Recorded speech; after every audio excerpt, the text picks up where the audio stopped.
Welcome back to 6034 Fall 2020, recitation number 7. Today we'll be covering two core concepts of the class, k-nearest neighbors and identification trees, also known as ID trees, as abbreviated above. And this time I'll be giving a big picture overview of what we've seen so far in these recitations and in the course, and I'll show you basically how everything plugs in so far and where the coming concepts will go. Here's a brief overview of the agenda, and as promised, let me give you a big picture overview of what's been going on so far. So here on the left, I've labeled the recitations in which the recitation videos in which each of these topics was discussed, and on the right, obviously, the topics that we discussed.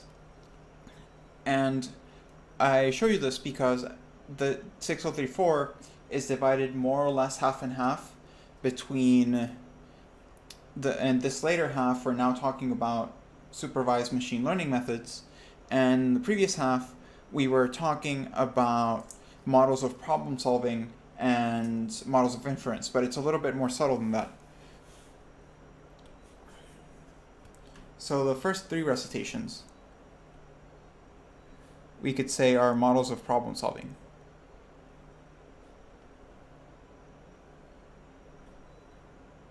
And why models of problem solving? Well, it's not that they were models per se, it's that we were learning how to take a problem, represent it in a useful way, and in this case we were representing problems in the form of trees, or maps in the form of trees. We took a real world problem and we transformed it into something upon which we could perform a search method.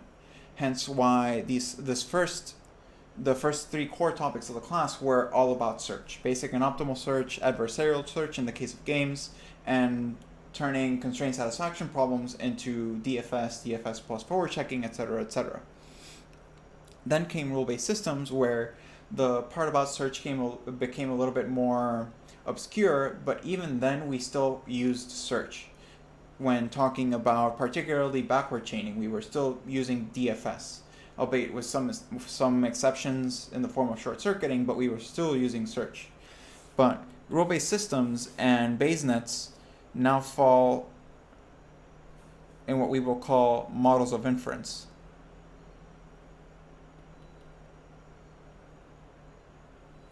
And the reason I call them models of inference, at least in the context of this recitation and this semester, is because in the case of rule-based systems, you have a list of assertions, you have a list of rules that can or can't happen, and you produce new assertions.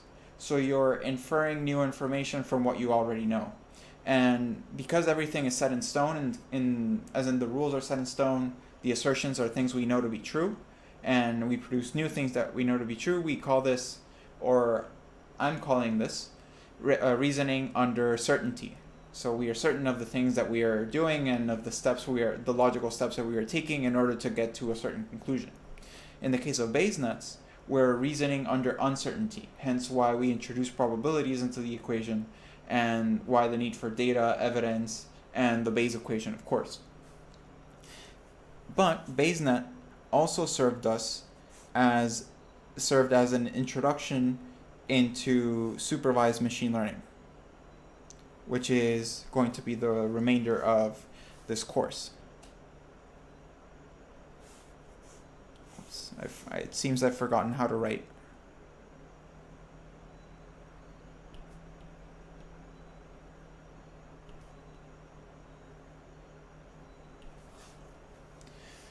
Also known as ML.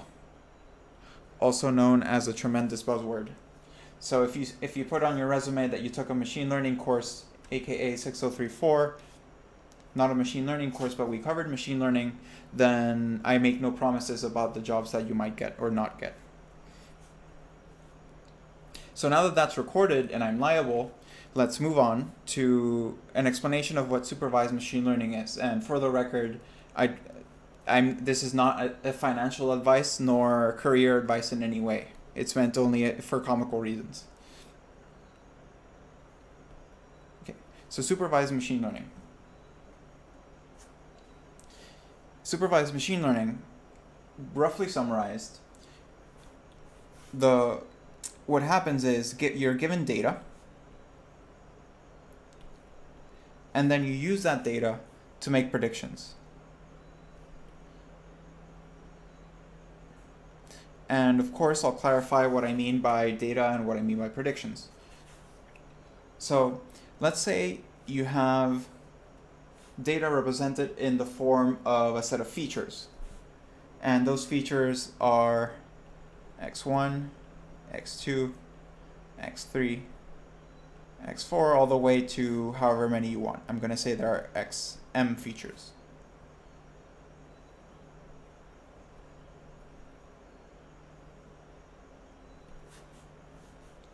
Okay? And you have, let's say you have n points. And by features, I mean they're qualities or properties of the data that you want, that you know.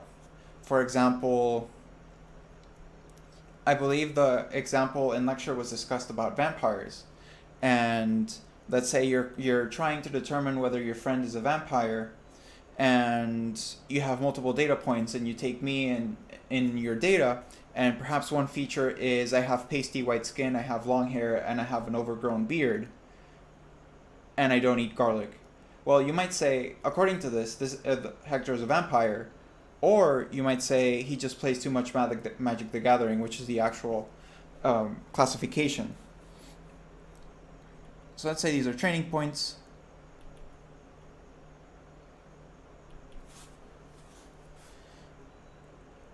And for each of these points, because these are points that you know, this is in your data, then you know their classification. So I would be for example, I would be the first one, and you would say not a vampire or a Magic the Gathering player.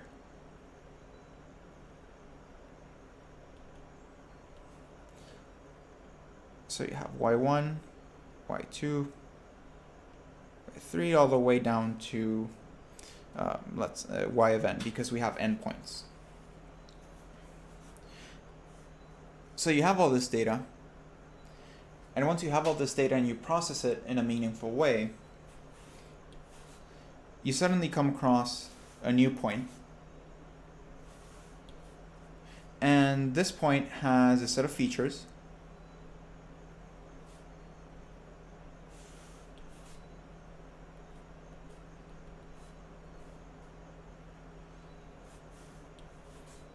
So it has the same m features because you've observed the point, and you don't know its classification. So the goal of supervised machine learning, to put it more formally, is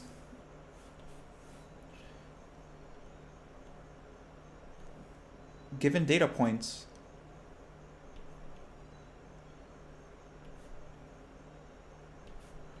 with known features,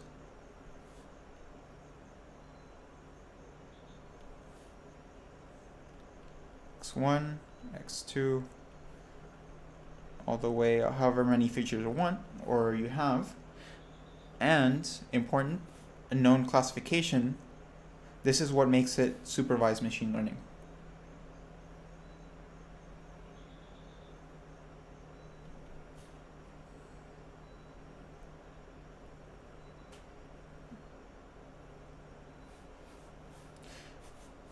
Once you have that, you want to produce a rule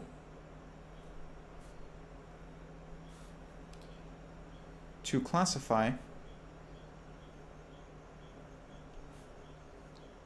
new points with known features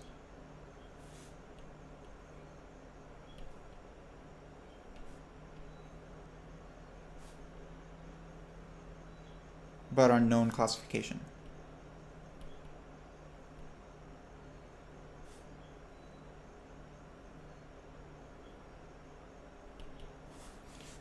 So that will be this part right here. You observe the point, you know basically everything there is to know about the point except what it is, the most important part. And you're hoping that the data about other points that you've seen so far will tell you what is this point. And the first I'm going to say the first way we're going to formally talk about this is with k nearest neighbors. And intuitively, what happens is you would hope that similar things or similar points will have similar features. So when you put the similar points on the space, then the points that have the same classification hopefully will fall close together, and points who have different classification will be farther apart. More formally, the k is, let's talk about first k equals 1. Let's say I have 2 points, or 3 points. I have A, and B. I have these 3 points, and I've observed a new point right here. And I don't know what this point is, but I know its features because I was able, so I'm again using features here, x1 and x2. So I have those 2 features, I've plotted it, and it's fairly close to A. So if I were to say, I'm going to classify my points according to the single closest neighbor that point has, which would be A in this case, then, whoops, I wasn't meant to do that. For k equals 1, my point is A. So I'm going to write y in yellow because that's the point of interest. Actually, never mind. I'm going to say for k equal to 1, the classification is A of the unknown point. That is a very ugly A. What if I do k equal to 2? And spoiler alert, I'm also going to do k equal to 3. So if I were to do k equal to 2, let's suppose that B is closer to this point than the other A. This is k equal to 2. Now I don't know what the classification is anymore. And that's a big point of failure for, let me finish writing this. That's a big point of failure for this method. It's that it doesn't matter that A, in this case, this A is closer to the point than this B, because we are looking at the 2 closest neighbors.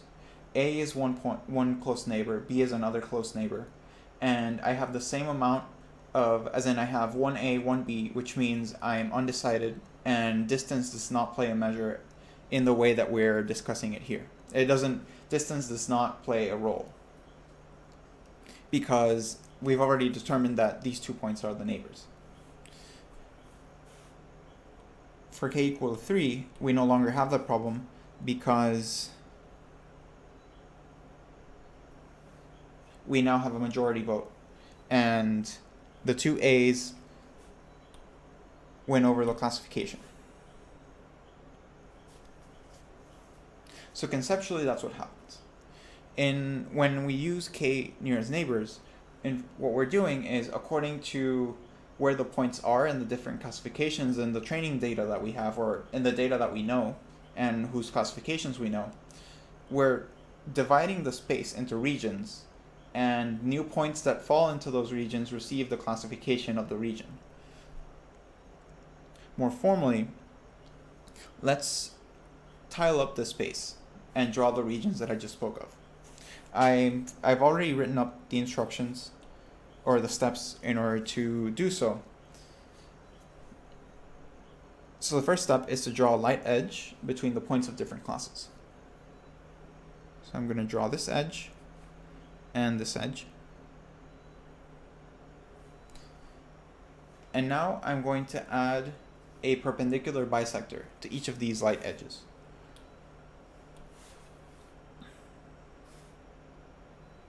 For those of you who may not have as much geometric background, a perpendicular bisector is merely a line that intersects another line at a 90-degree angle and at exactly the midpoint of the line. So you cut the line in half and it's perpendicular to the line that you're cutting. So I've drawn my two perpendicular bisectors in green, and now that I have them, I'm going to extend them until they meet first. Let's say they meet here, and all the way out of the graph.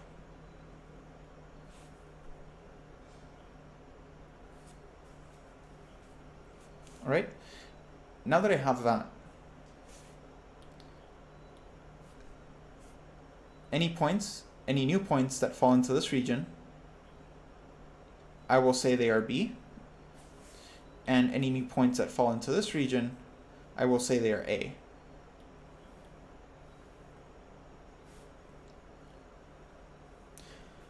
One thing to keep in mind though, and I really want to highlight this fact, this method is for when we have k nearest neighbors, but we're only using k equal to 1.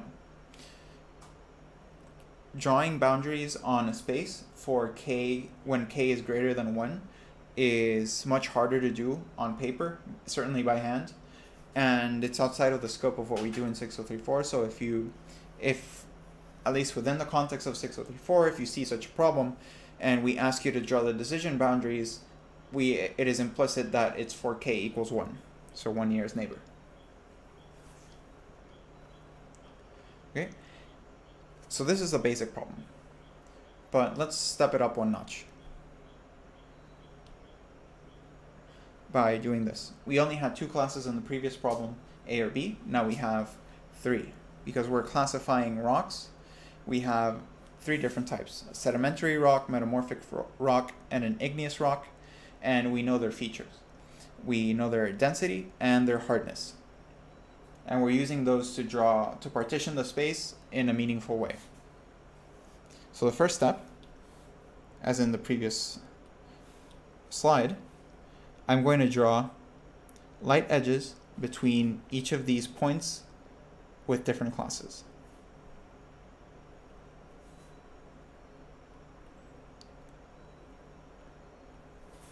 I hope that you can, yes, it seems they're visible.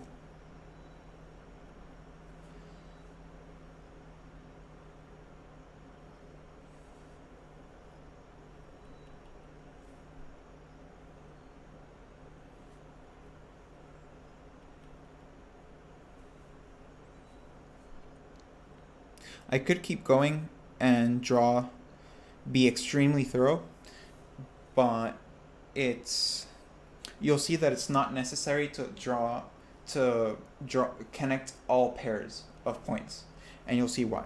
So I've been fairly thorough. I've connected a lot of the pairs of points that are of different classes, and now I'm going to start drawing a couple perpendicular bisectors, but I'm going to draw them selectively, and I'll abandon what that means.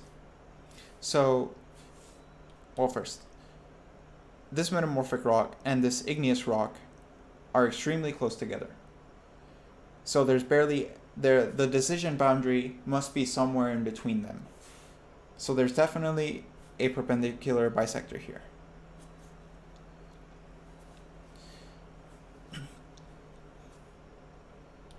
The sedimentary rock and the igneous rock, these two, they're relatively close together. They're not that much, but if I were to draw a perpendicular bisector here and another one here for each of these lines, I would get an X. And in reality, the best way to, the strictest boundary between the two would perhaps be a straight line cutting the two. So I'm going to choose these straight lines as perpendicular bisectors. Over here, between the sedimentary and igneous rock, they're extremely close together, so the perpendicular bisector has to be, or the decision boundary has to be here somewhere. These two are also close together, so I'm going to add the perpendicular bisector there. And here seems to be between 3 classes, because I have igneous, sedimentary, and metamorphic all within one small space. So this is another good place to start putting one of these lines. For the moment, I won't draw any more perpendicular bisectors because it'll get messy. So I'm going to start with the easy ones. By that I mean, at the top right, there really aren't any more points, so I can just extend this line without thinking very much about it. And I'm going to extend it backward a little bit. So there it meets another perpendicular bisector. But this perpendicular bisector is at a 90-degree angle, or it's a vertical line. So what I can do is I can extend it until it meets another perpendicular bisector. As I mentioned earlier briefly, if I were to draw perpendicular, or had I drawn perpendicular bisectors here, and I extended them, I would end up with these lines. But that's not the optimal boundary that I could make, right? Because now I have these points that I know to be sedimentary rocks, and they are basically the boundary. But let's say, and this is a good test for you to do yourself when you're deciding whether these boundaries are good. Let's say I had a rock here. If you were because we're drawing boundaries for one nearest neighbors, the nearest neighbor of a rock that you found here would be this one. So this would fall within these two perpendicular bisectors. That would be fine. But let's say I had a rock here. This is still, the sedimentary rock is still the one nearest neighbor, so it should be a sedimentary rock. But because this perpendicular bisector, or this boundary is saying that it's outside of what we consider sedimentary rock, then it's not a sedimentary rock, it's in fact a metamorphic one. So these two are not good boundaries to use. But these are the two horizontal ones that I used. So I'm going to choose to extend those.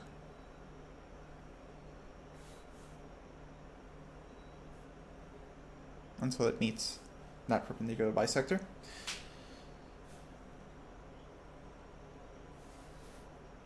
Let's see, I extended this one second, and I extended this one third, this one fourth. The numbers don't really matter, I'm just keeping track of the order in which I did this. Let's apply the test again. If I have a rock right here, the nearest neighbor is this sedimentary rock, and the decision boundary says that it is in fact sedimentary, so it works here. The nearest neighbors, if I'm just past this horizontal line, then yes, my nearest neighbors are these sedimentary rocks. So this horizontal line works as far as this one nearest neighbor is concerned. Now we start getting a little bit tricky, because notice I didn't draw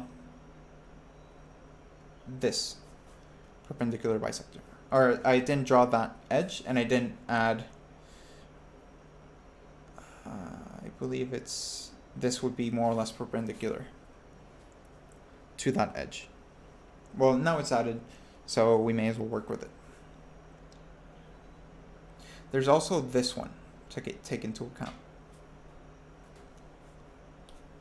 So if I had a point, let's say I extended this line. I'm going to extend it for the purposes of clarity. Let's extend this line. It more or less goes there. And I have a point right here. This is very clearly an igneous rock. But the decision boundary doesn't says otherwise, which means the proper decision boundary to use in this scenario would be this one that I've drawn. And this also makes intuitive sense because I have a metamorphic and an igneous rock extremely close together in the graph, so the decision boundary must be running through there. I'm going to correct this and add this perpendicular bisector. And I'm going to extend this one. and they meet right there.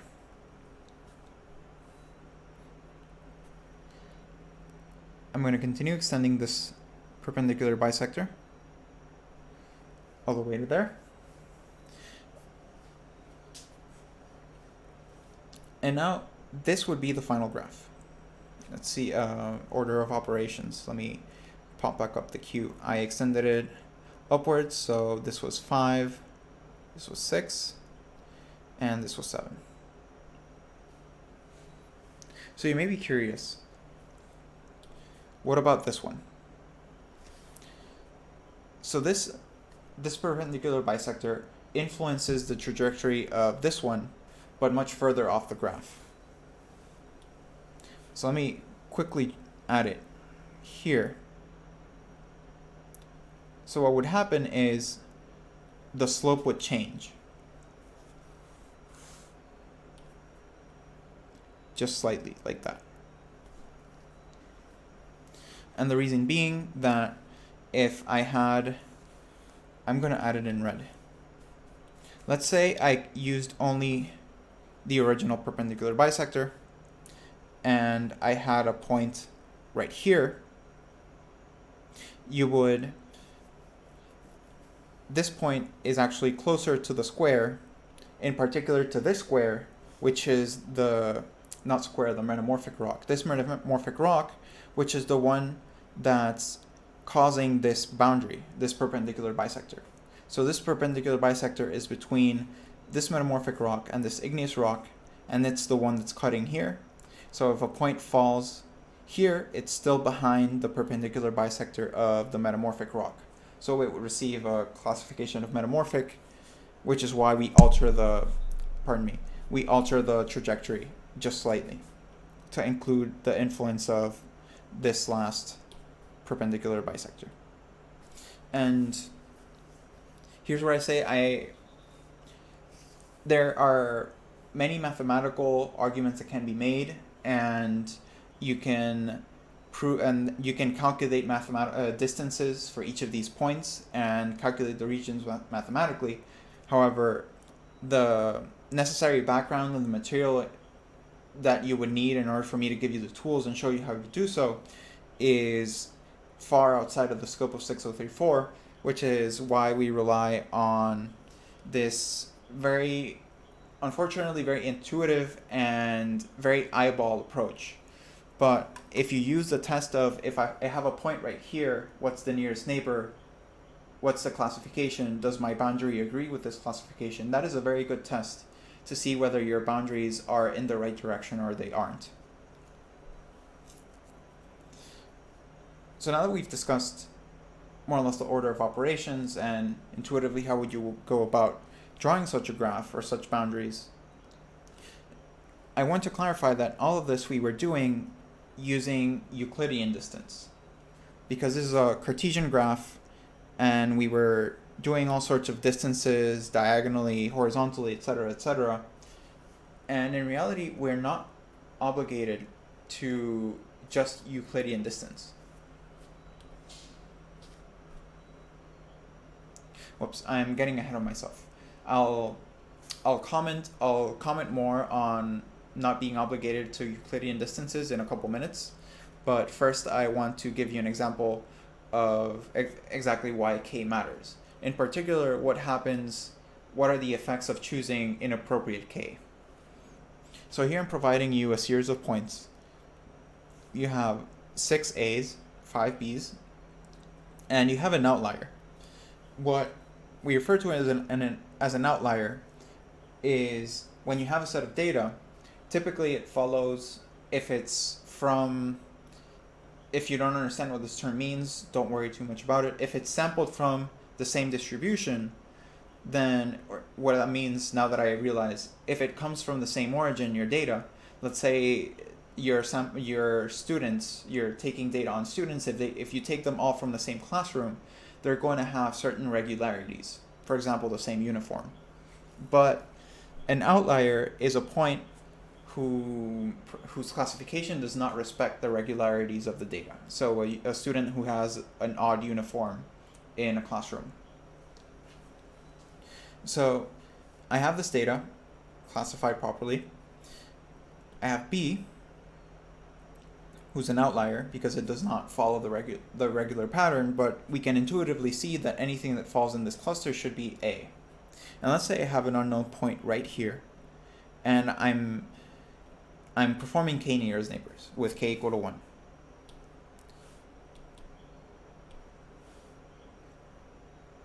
So k would actually say that this y is equal to b, because we're only looking at that one nearest neighbor. And this is what we consider overfitting.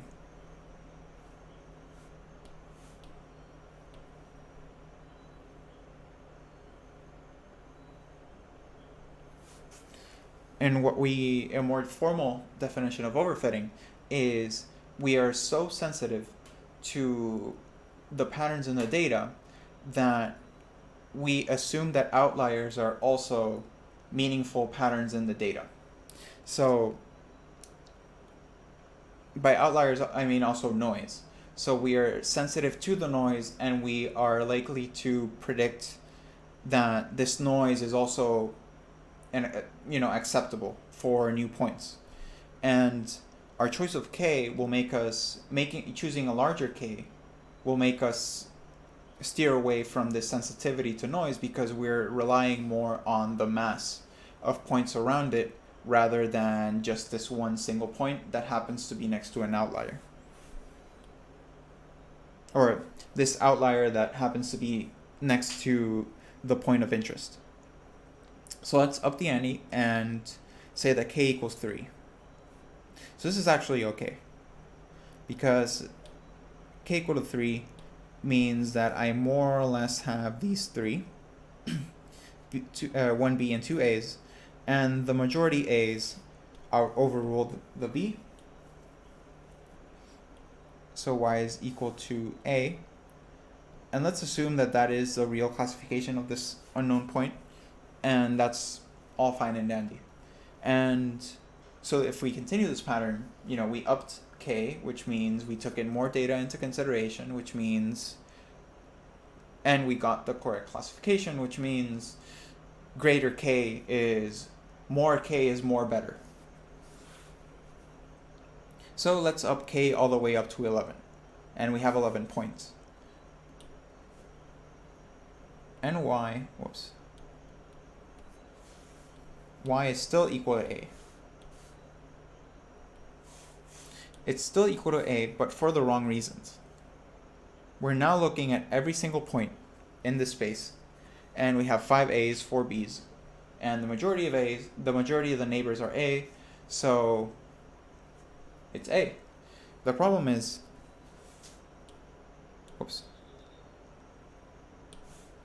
the point right here is a, but if I said the point was here, it would also be a. Or here, or all the way over here. It's off the charts. Wow, yes, it's still a. The reason it's still a is because we've underfit the data.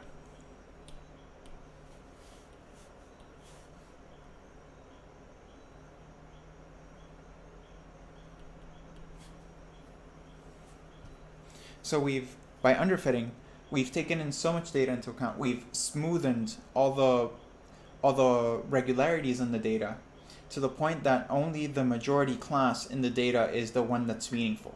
So it's akin to saying the majority of the points that I've seen so far are A's, so any new points that I get from this point onward are also going to be A, just because the majority of them are A's. So we've smoothened the data too much, and that's why also, no matter where in the space, or at least in this example, a point would be located with k equals 11, I would still have a, and a classification of a for any new points.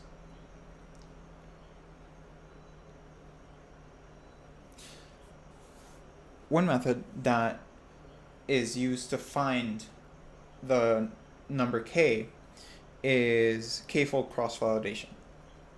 And this k-fold cross-validation, it's unrelated to k nearest neighbors, it just so happens that it's called k-fold cross-validation. This is actually a method that you can perform on almost any, I won't say any just to not say use any absolute terms, but almost any machine learning algorithm, and because it's a regime that you can perform on the data you have per se, not on the algorithm. And I'll show you how you can use it to find the optimal k. So let's say you have this whole mass of data, and you want, using, as supervised machine learning's objective is concerned, you want to use that data to find a rule that can predict well the classifications of new points. But you don't know how to test your, let's say you were given the task, but you don't have any data to test on. So what you do is you take your whole mass of data and you slice it. You say, I'm going to use this chunk for training, so I'm going to populate a space and draw the boundaries with this data. And then with this other data, I'm going to test how well is the rule that I made up. And the good part is, because this is training data as well, as in it's data that you have available to you, you know the classifications of the remaining data. So you can test, okay, this point was wrong, this point was right, I got 80% of the points correct, 20% wrong, I think I can do better if I change this and that. So that's the advantage of k-fold cross-validation. So you start by partitioning your data into these three sets. I'll explain the role of the validation set. It's not always necessary, that's why it has the asterisk, and I'll explain when you can use the validation set versus when you don't really need one. But the steps here are the same. So you train on the training data.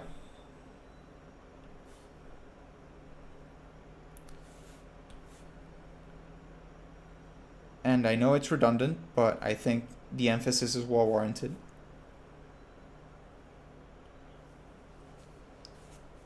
And then suppose you test on the training, you train on the training data, and you need to test somewhere. If you have a validation set, you test on the validation set. So let's say, before I write down test on the validation set, you test on the validation set, let's say for k equals 11 in the previous example, and you saw that you only got 60% correct. And you decide, well, what if I train on the training data again, but I lower my k nearest neighbors from 11 to 10, and you test again on the validation data. And you see that you improve, but not very much, so you lower it again. So this back and forth is the next step. So you pick parameters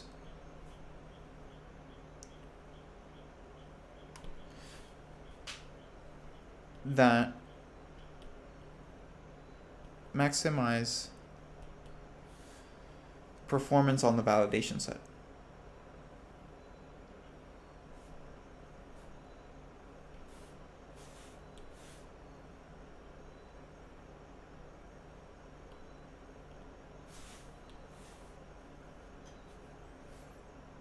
Or on the validation data. And an example of this is choosing the best value of k in k nearest neighbors.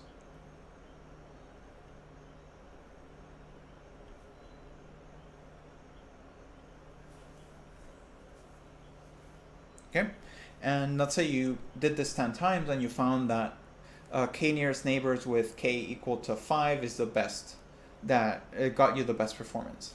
So once you have the best set of parameters, in this case k, once you found the optimal k, you perform a final test.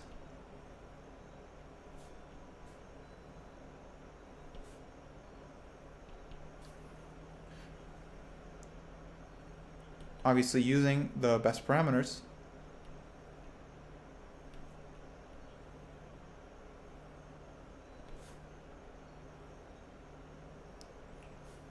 But this time on the testing data.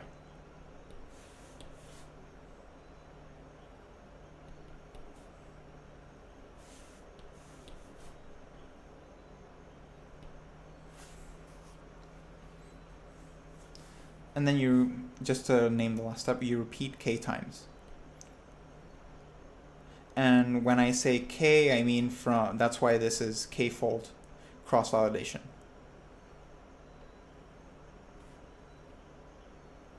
It's not related to KNNs. And you might be wondering, why do you only perform one test on the testing data instead of just testing on the validation data and then moving on? And this is where we get into the debate of when you use the validation data, when you don't use validation data. So it is possible, it's perfectly valid to have training data and test data, no validation set. But that is generally when you want to test a single model. So you want, let's say you're only dealing with one type of model and you know the parameters that you want to use. So you train on the training data with those parameters and you test on the final data, and that's it. Because you're not tuning parameters, you're not changing things here and there. Every time, if you consider every time you change one parameter, such as, let's say KNNs k equals 5 and KNNs k equals 6, so 5 nearest neighbors, 6 nearest neighbors, those are two different models. Even though you just change a parameter, technically they're two different models. So if you're only dealing with one model, you're never going to change k, then you just test on the testing data and you're done. If you're comparing performance across different models by changing the parameters, you have a validation set. And this is more a research best practice type of material and not particularly 6034. But what happens is, so if you're new to machine learning research and you're new to k-fold cross-validation, this might not be as applicable to you. It's a bit out of the scope of 6034, but I think I take it as my responsibility to say, to teach regardless. When you're choosing between different models and you're optimizing parameters, you train on the training data and you test on the validation data, and then you tune parameters such that your performance improves on the validation data. In reality, what's happening is you are optimizing your performance on a validation set, right? So at the end of the day, your model is optimized to perform well on the validation data. That means that if the validation data is not representative of new data, in reality, by tuning for the validation data, you're making the model worse. And that's why the test data is you never expose the model to the test data at the very end, because you first optimize for performance on the validation data, and once you have the optimal set of models, as step number 4 implies, you test on the testing data only once. And that ensures that the model that you decide to choose is not biased. And by that I mean you didn't optimize it to perform well on the test data, you just optimized it to perform well on the validation data, and it so happens that it also performed well on test data, i.e. test data that it never saw before. So that's a big idea of k-fold cross-validation. Unfortunately, outside of the scope of 6034, but I still wanted to bring it to your attention and leave it as food for thought. Okay, so now that k-fold cross-validation is, one last point on k-fold cross-validation, the k-fold comes from the number of times you would repeat this process. So you split the data once, you perform your training, validation, testing, and you reshuffle. So now you have different training data, or it's as though I've drawn a little circle over there. It's as if you shifted the circle. So now you include different training data, different test data, different validation data, and you repeat the process k times. That's what I mean by k-fold cross-validation. Again, unrelated to KNNs. Okay, on to distance metrics.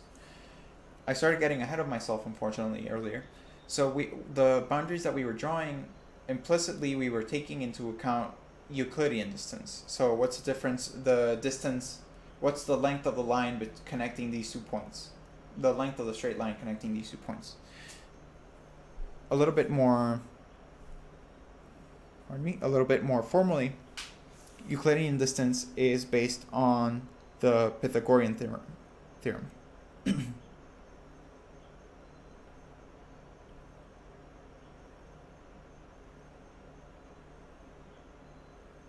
I'm actually not entirely sure how to spell it out in English. Unfortunately, you'll have to forgive me. Or actually, Pythagoras will have to forgive me.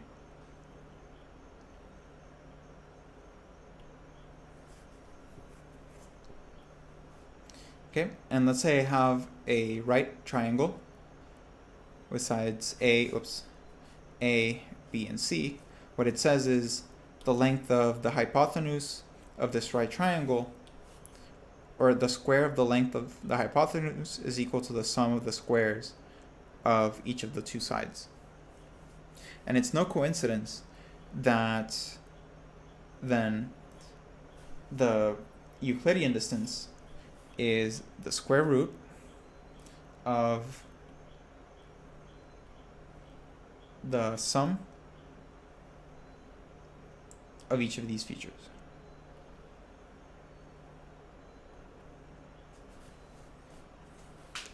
Oh, pardon me, I believe I mistyped. Yes, I mistyped. It's not the sum of the features, it's the sum of the difference of the features. There.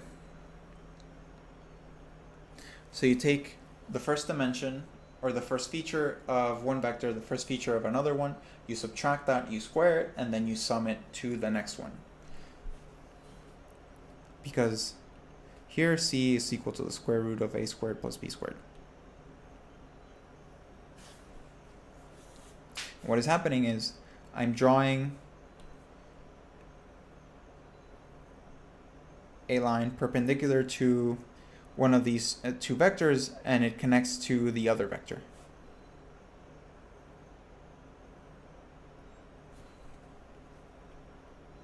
So this is the Euclidean distance.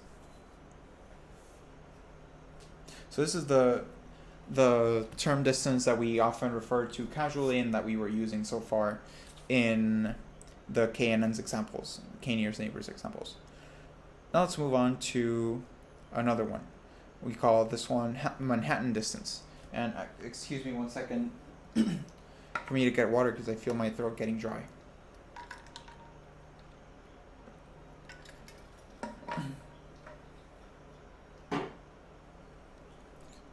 So now we're on Manhattan distance.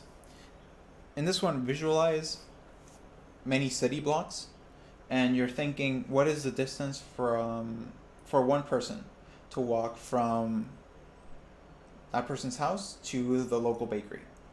The person can't really walk in a straight line because there are buildings in the way, so the person has to snake through all the horizontal and vertical edges. And that's actually precisely what the Manhattan distance gets at. So in the example here, I have a Manhattan distance of 1 vertical edge, 2, 3, 4. Let's write it again more formally. This time I don't have the square root, nor the squaring.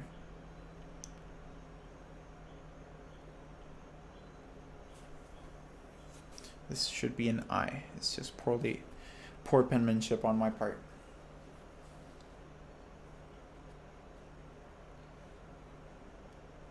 Now a third distance metric is Hamming distance. And this one is most useful for when we're dealing with non-numeric data. So let's say I've given you a toy example here, assuming that U is a toy and V is a toy, and they are vectors of features. U is a triangle that is red and soft. V is a triangle that is blue and soft. So these features are non-numeric. And because they're non-numeric, we would have trouble calculating Manhattan or Euclidean distance, because we wouldn't know how to put them on a graph for just to start. So the way we handle this is we sum the number of different features, or features that are different, better said, between u and v.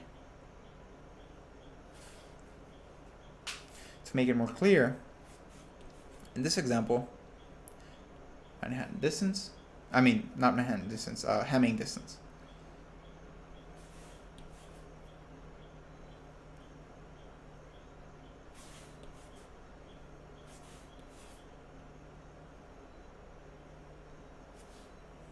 Oops.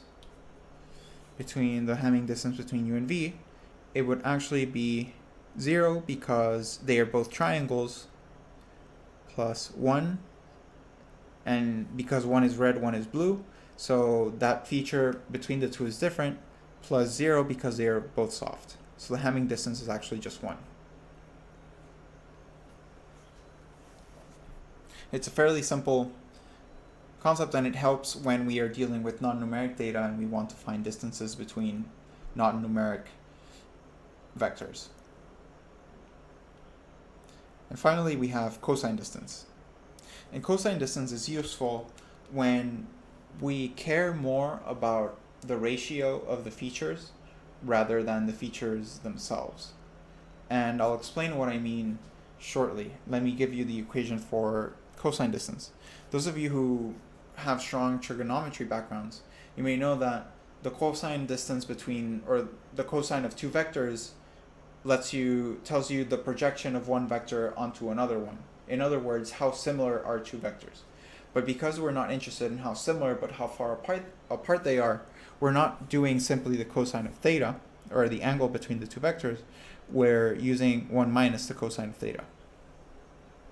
And I'll give you an example of how this plays out with the below example.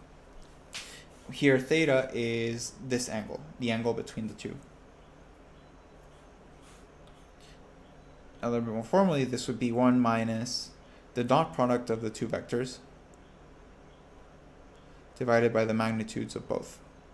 So this is the magnitude of u and the magnitude of v.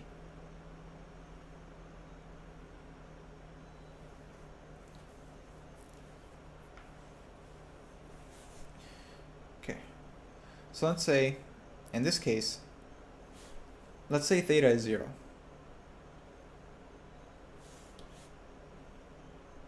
As one example. That means that u and v are identical. Oops.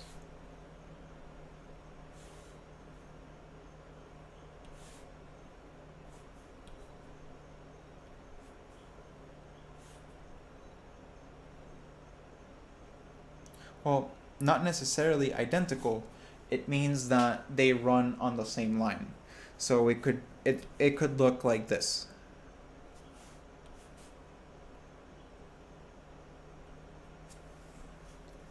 Because the angle between them is 0.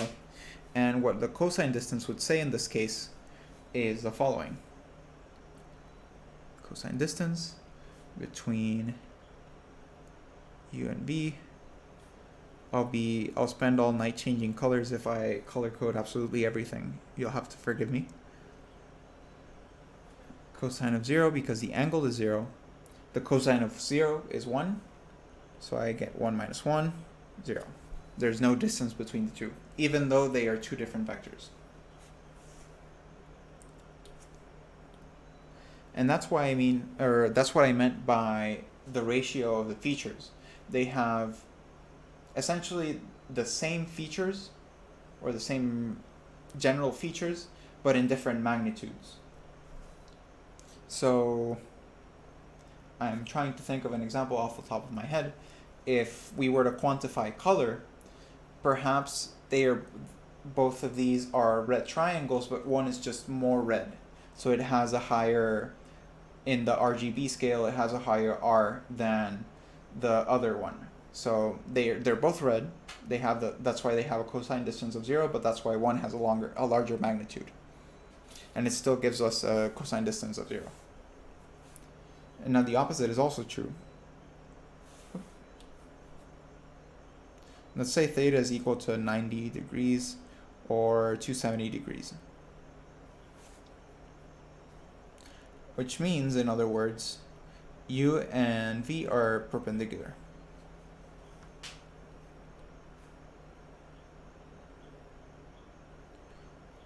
And the cosine distance of u and v is going to be equal to 1 minus the cosine of 90, which also happens to be equal to the cosine of 270.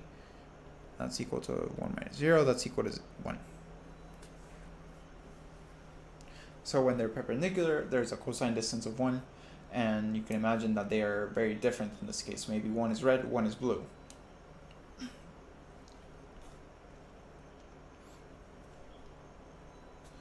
Okay, so this is the last of the distance metrics, but there's also one very useful trick that one can do on these, and it's not a distance metric, it's a transformation of the space. So we're familiar with Euclidean distance and Cartesian planes, but sometimes a Cartesian plane is not the best way to represent the data, and sometimes it just so happens that a transformation is necessary. And the one I want to discuss here is polar coordinates. So let's say I have data on the Cartesian plane, and it's sampled from a distribution or from a function that gives me this behavior. So these are perfect concentric circles of different radii. It just so happens that the data works that way. And we are trying to classify them using k-nearest neighbors. This would be an extremely hard problem to solve using k-nearest neighbors, at least by hand. It would be extremely hard. But if we turn this into polar coordinates, what we get would be, or what we would get if such data existed, would be this. I have one radius, the second radius, and the third one, with different angles of theta.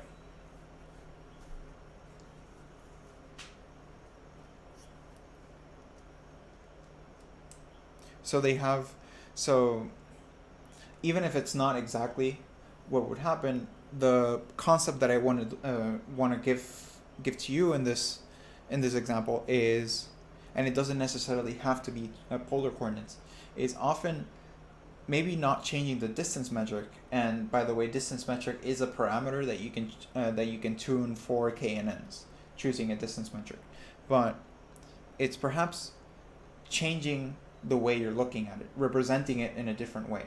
So transforming from Cartesian to polar coordinates is one such way of transforming the space into hopefully a representation that is more useful to be separated into regions the way k-nearest neighbors can.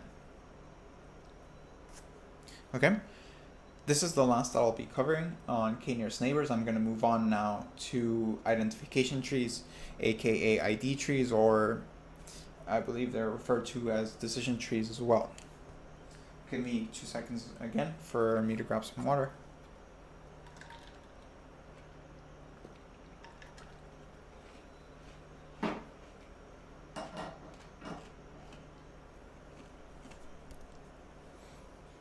Don't chew ice, it's bad for you.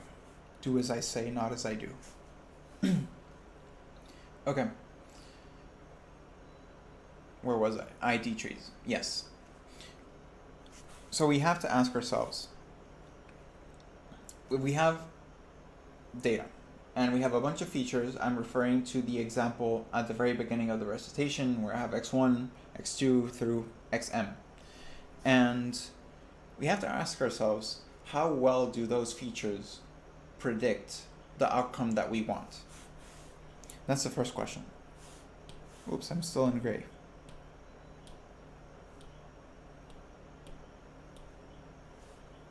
Good thing it's only one shade of gray. How well do feature tests? I'm going to say feature tests. So what I mean by feature tests is taking one feature and saying if it's this, it's one classification, if it's this, it's another one. So feature tests are classifiers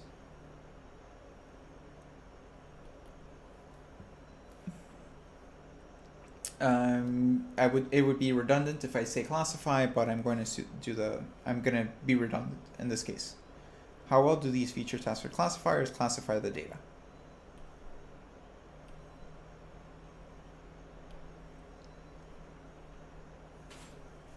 And now, allow me to rephrase the question a little bit. What do we mean by classifying the data? Well, it would mean that if we were to pick a feature and split them, somehow the two groups are more organized than having one large group, according to some strange definition of organized. And if it's organized, there's less disorder in it. So can we minimize,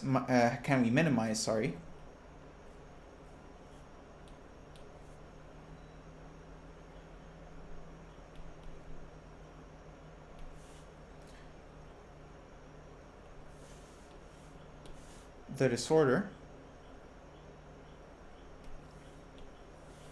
in the data?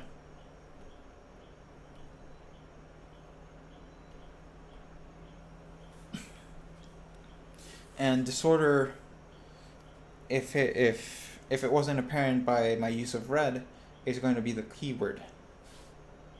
So let's say I have this classifier. I won't say what it is yet. And I gave it a bunch of squares, circles, and triangles, and it split them into two groups. One branch has 3 squares, and the other branch has this mix of circles and triangles. So this is more getting the terminology out of the way. This is going to be my classifier or test. Each of these is going to be a branch, or the branches of the classifier. I'll often refer to them as B. And these are going to be the training points.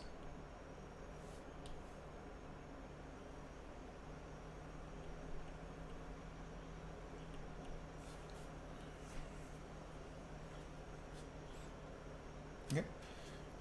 So let's actually be more formal about the notion of disorder. So disorder is something that we can calculate. It's often referred to as entropy as well. So we want to calculate first the disorder of a particular branch, because those are the groups into which a classifier is splitting the data. So let's say a classifier, I'm using this 2-branch classifier that I haven't named as the example. I'm going to calculate the disorder of each branch, each group that it produced.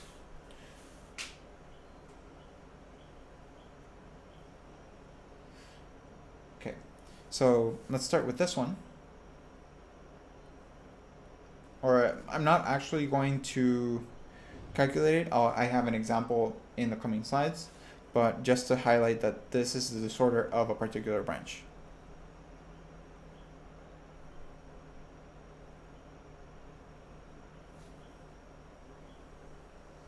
This is going to be the sum through all the different classes y of the number of points in a particular class, so whether it's a triangle or a circle, divided by the number of points in the branch itself. And I do this for all branches, but I'm also, for each term, I'm multiplying by the log on base 2 of the number of points in that class divided by the number of points in the branch.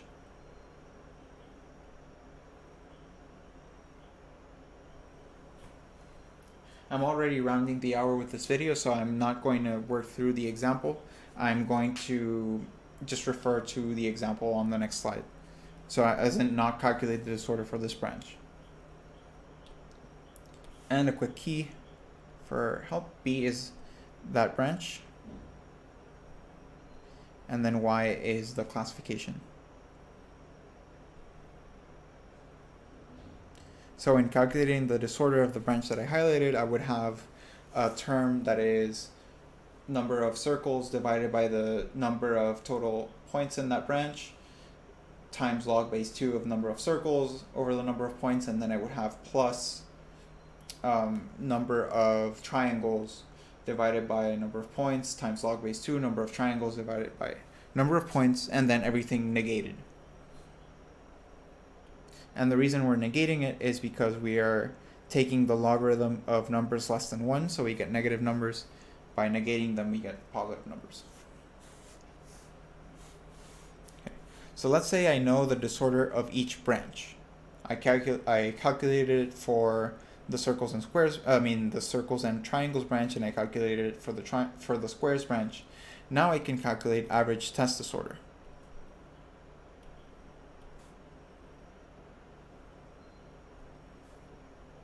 I'm going to say this is d-test.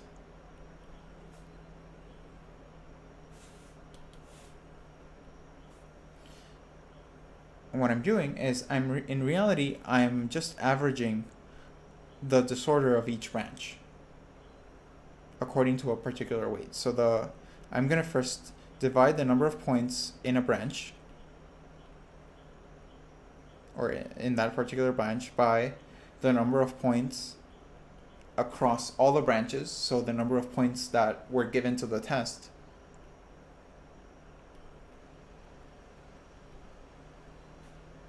And then I multiply by the disorder of that branch.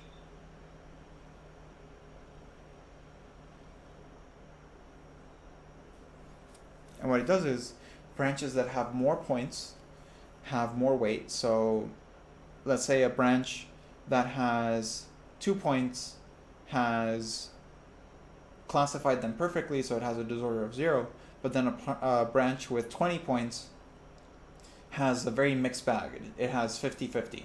So that branch has a lot of disorder, and the other one's impact is very minimal, because it would be 2 over 52, and the branch with a lot of disorder would be 50 over 52 times the disorder that it got in that branch. Okay. Let's move on to the example for ID trees. This is from the 2014 quiz 2. We have a set of features, and we want to build an identification tree that is able to classify trees according to features, and we want to use the ones that are most relevant. So one advantage that this has over other machine learning methods is that we can pick and choose which features are more predictive of the classification, and we can disregard any features that don't help.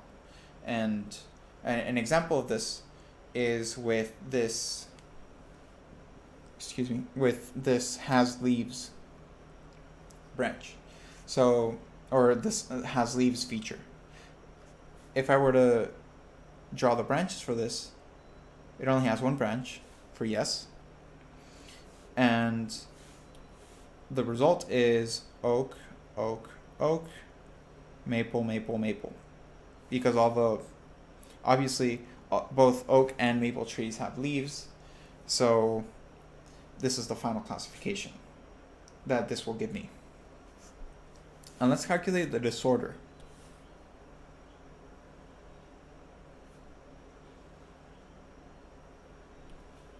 The disorder of the yes branch. I'm not going to use B because there's only one branch. That's an ugly parenthesis there. So it's the number of points of one class divided by the number of total points times the log base 2, or it's the negative,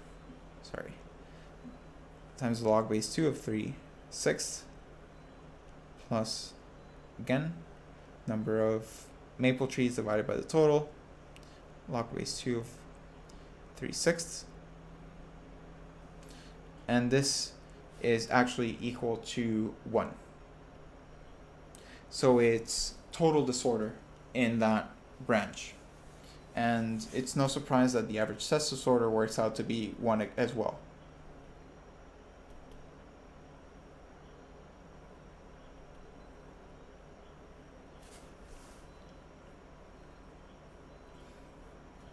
So let's draw out the branches for the other ones, but I'm not going to calculate the disorders just yet. just so that you see how this works. So for leaf shape, I have pointy in the data, and I have rounded.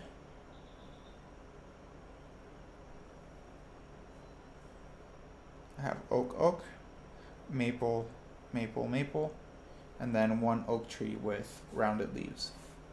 For bark texture, there's glossy, furrowed, I'm just going to write F, and smooth. For glossy, taking a look at the table, I have only one oak tree with glossy bark, 2 oaks and a maple tree with furrowed bark, and 2 maple trees with smooth bark. Then for foliage, yes, it does have orange foliage, or it doesn't. I have 1 oak and 2 maple trees with orange foliage, and I have 2 oak and 1 maple tree without orange foliage. So let's say I were to calculate the disorders and average test disorders of these 3 tests. What would I do then? And this is what we're moving up to the greedy disorder minimizing ID tree. And I'll comment on the greedy term. So, but the first thing that I want to mention is this algorithm will keep picking the test with the lowest disorder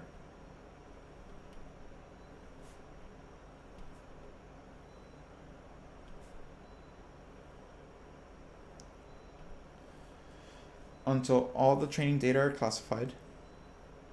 Well, I should say until either all the training data are classified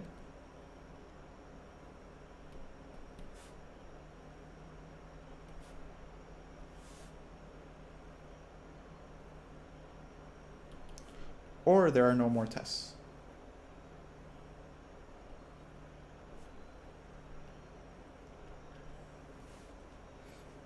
And a very important thing to keep in mind is that every time you pick a test, you must recalculate the disorders.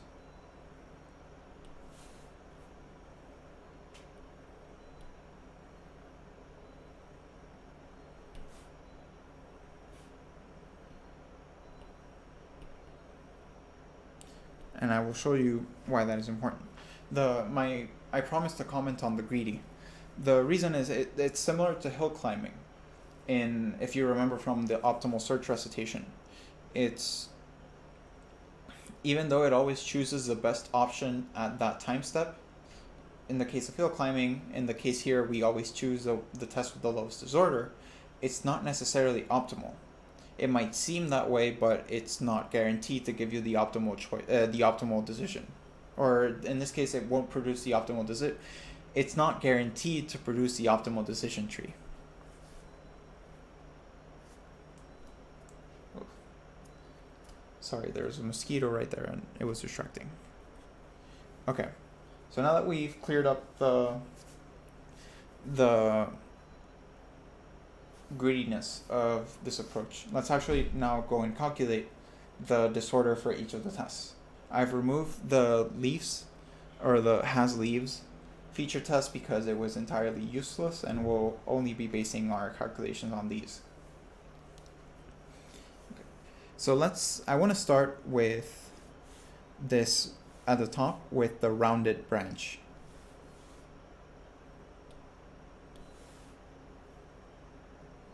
This one. And I imagine you can see where this is going, but I want to be thorough with it anyway. So this is 1 over 1.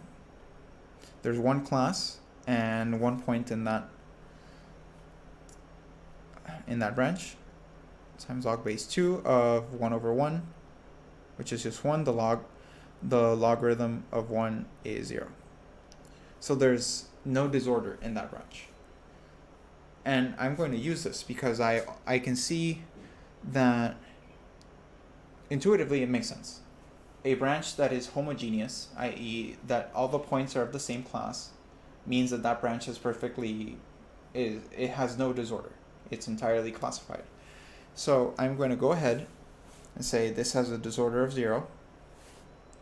This branch down here has a disorder of 0 because it has 2 maple trees.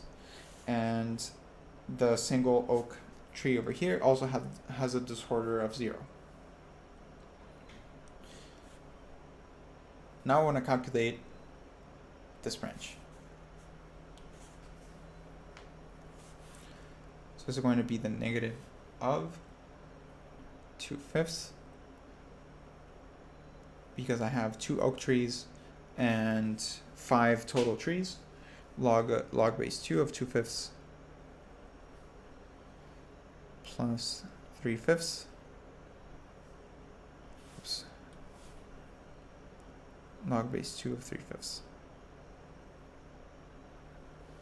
And important to note, if we test you on this, we will give you the log base 2 not probabilities, the log base 2 values so that you can approximate your calculations. You don't need to calculate logarithms in a quiz or by hand, certainly not by hand. And this is approximately 0.97. Because we're using a logarithm of base 2 and we're calculating the disorder between 2 classes, 1 is the maximum amount of disorder that we can have.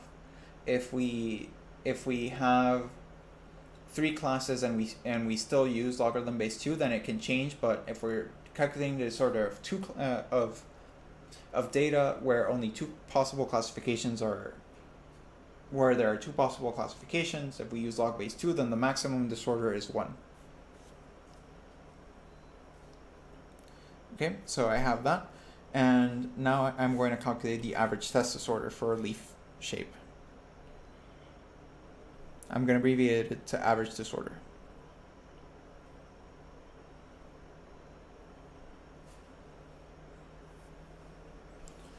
And that is going to be 5/6, because that branch has 5/6, 5 out of the 6 points in that test, times 0.97 plus 0 from the other branch.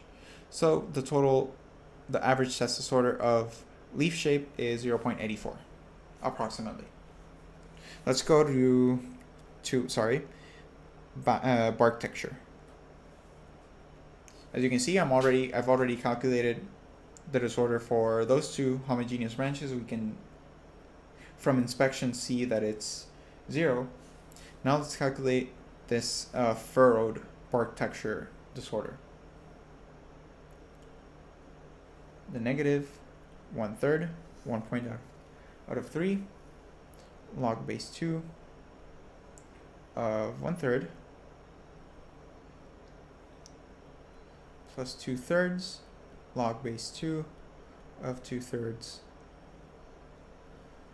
and that is approximately 0.9. So 0.9, and I take a look at the orange foliage test, and I can see that it also has 2 branches that have 3 points each, and one of them is one class, the other 2 are the other class. So I can by inspection see, okay, it has the same 1/3 log base 2 of 1/3, 2/3 log base 2 of 2/3. So this is also 0.9 and 0.9. The average test disorder here is, this is for bark texture, 1/6 times 0 plus 3/6 times 0.9 plus 2/6 times 0. And this averages to 0.45.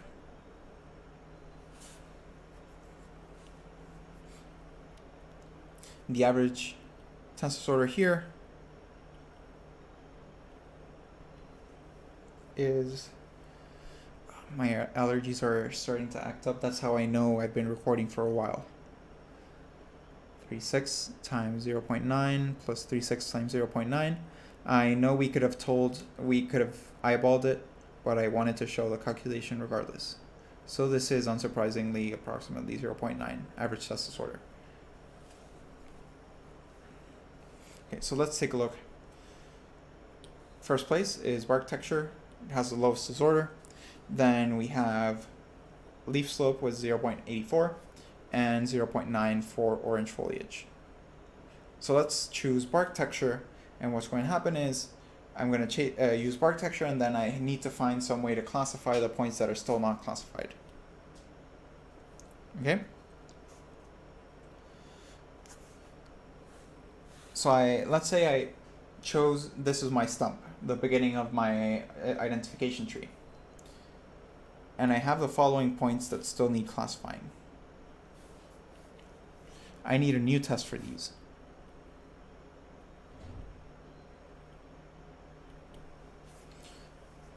And I want to highlight them on the table over here just for visual purposes. It would be these three.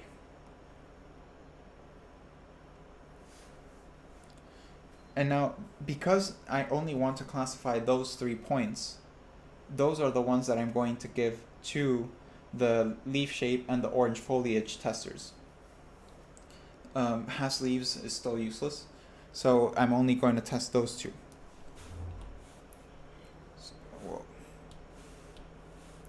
So I'm going to take these, and I'm going to put them here. And here, as you can see, I've already filled it up. So I have, in terms of leaf shape, I have 1 oak and 1 maple tree with pointy leaves, and 1 oak tree with rounded leaves.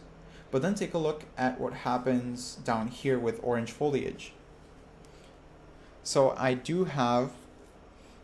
have 1 maple tree that has orange foliage and 2 oak trees that have no orange foliage. So this test has perfectly classified the data. So the disorder of both of these branches is equal to 0, and the average test disorder is also 0.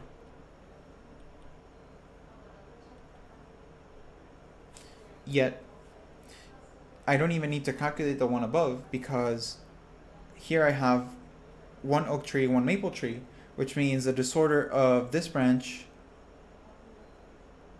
is greater than 0, which means the average test disorder of leaf shape is greater than 0. And the reason I really want to emphasize this is this happened because I recalculated everything. This really stresses that we need to recalculate the test disorder, and the branch disorders and test disorders.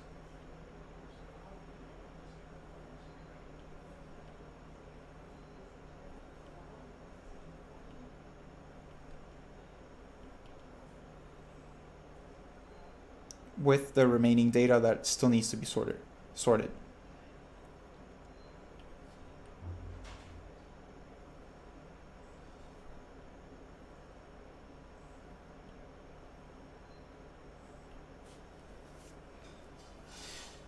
And you would ask, why so much emphasis?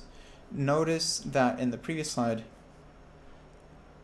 leaf shape was actually the runner-up at 0.84. So had I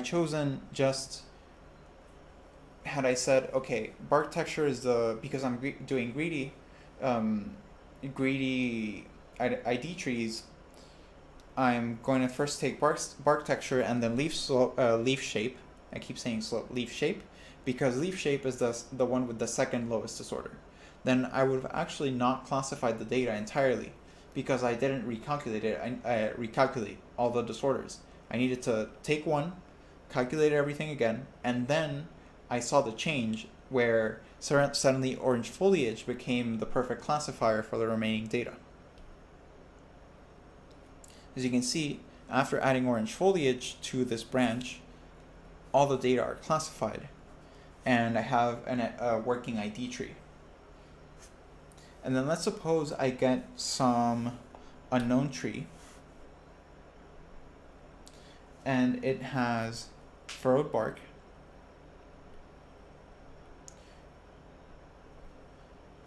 it has orange foliage implying that it has leaves, implying that the has leaves feature is still useless, and it has pointy leaves, again implying that it has leaves.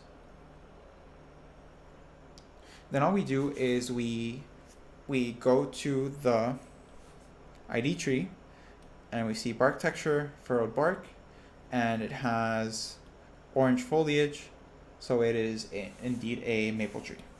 Or at least that is the prediction that our ID tree makes. And that's also an example of how to use such an ID tree. And for the last topic of today, I want to give you an example where we use ID trees on numeric values. So in this example, we were using discrete values, and non-numeric ones at that. So does have foliage, doesn't, pointy, furrowed, smooth, glossy, etc. Those aren't really numeric values. So what if we did have actual numbers?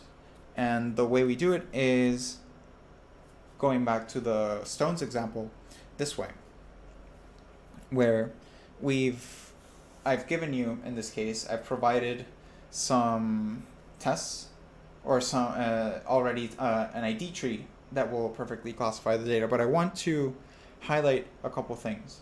So because we're using features this way, note that this is greater than 3, but also because I'm using numbers this way on a continuous scale, there's an infinite number of testers that I could come up with.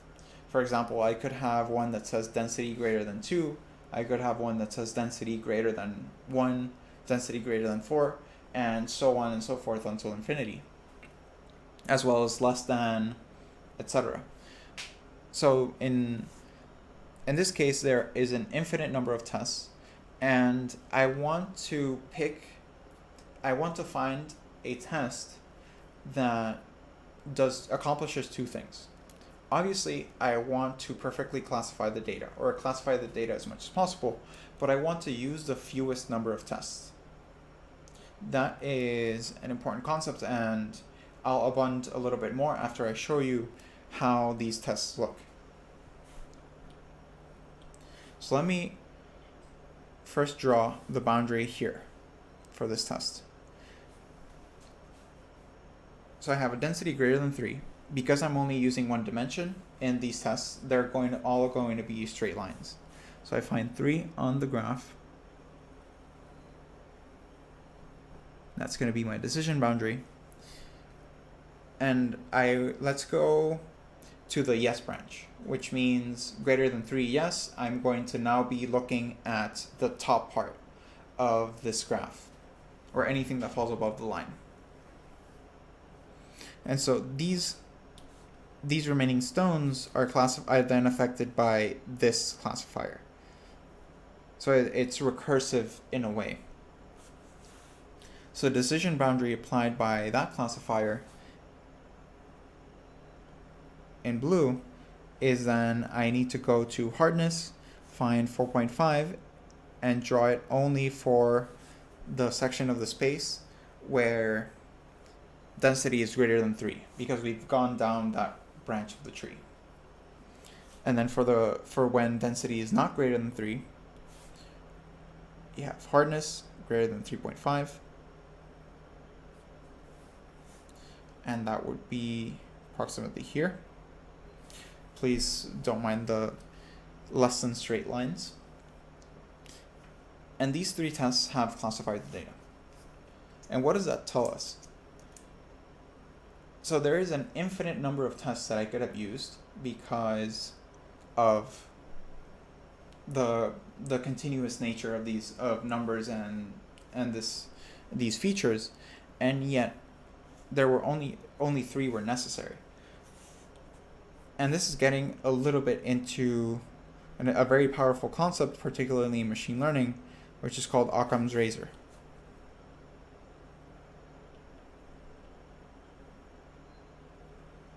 And what it says, or not what the statement per se says, but the way it applies to us is, in the case of ID trees, I want to classify all the data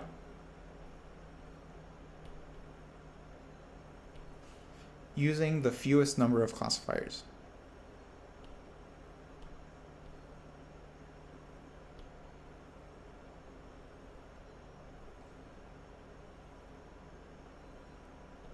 Occam's razor, in broad strokes, what it says is that the simplest hypothesis or hypotheses are the ones that are the simplest explanations. The simplest models are the ones that are most likely effective. By most likely, I mean the most likely to be true, the most effective, the most powerful. So it's an emphasis on simplicity, because I could hypothetically have tiled the space. I'm going to use, which color have I not used? I'm going to use purple. I could have tiled the space like this.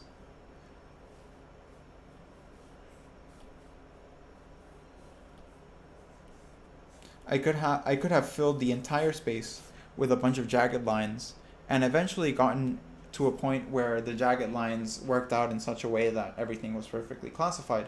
But then what would be the probability, or how likely would such a tiling of the space, how likely would that tiling of the space be useful in the future versus this one, which is much, much simpler?